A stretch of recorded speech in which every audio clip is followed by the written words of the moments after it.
গুনাহের বোঝা নিয়ে আমরা আপনার দরওয়াজায় হাজির হয়েছি। কত উলামায়ে কেরাম, মুরব্বী, হাজী সাহেব, ব্যবসায়ী, চাকরিজীবী, যুবক, ছাত্র, পর্দার আড়ালের মা বোনেরা, ও আল্লাহ, দুনিয়ার সব বাড়িওয়ালাদের দরজাগুলো বন্ধ হয়ে গেল, আপনার রহমতের দরজা খোলা।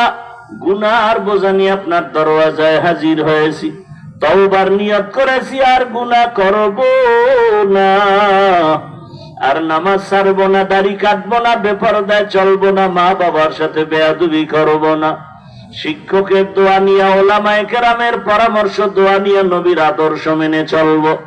আমাদের তওবা কবুল করে নেন, তওবার উপরে মজবুত হইয়া চলার মতো তৌফিক দান করেন রব্বুল আলামিন।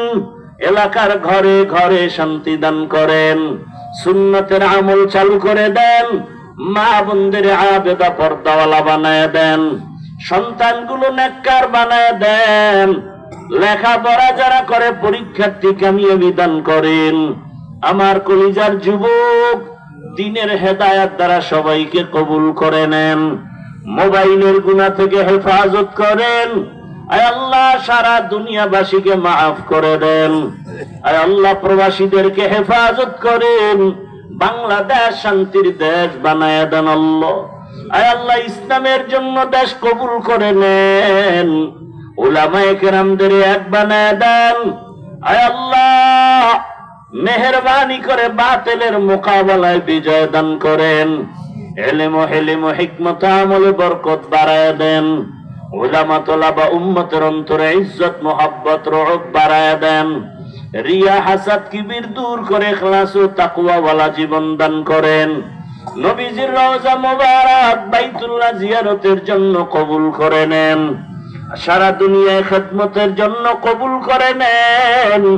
আয় আল্লাহ, মাদ্রাসাগুলো কবুল করে নেন, মসজিদগুলো কবুল করে নেন, অন্যান্য শিক্ষা প্রতিষ্ঠান নবীর আদর্শে কবুল করে নেন। আয় আল্লাহ, আহলে হকের ব্যানারে মাহফিল কবুল করে নেন। দয়ার মালিক, যে সমস্ত তালাবাস পাগড়ি পেয়েছে সবাইকে কবুল করে নেন। আয় আল্লাহ, ঋণ আদায়ের রাস্তা খুলে দেন, হালাল ভাবে ব্যবসা চাকরিতে কামাই রুজিতে বরকত বাড়ায় দেন, অভাব দূর করে দেন, নবীজির মোহাব্বতে আমাদের কবুল করে নেন। আমরা যারা হাত তুলেছি জানি না এই ময়দানে কারা ইয়তীম, জীবনে আর বাবা দেখবে না, বাবা বলে ডাক দিতেও পারবে না।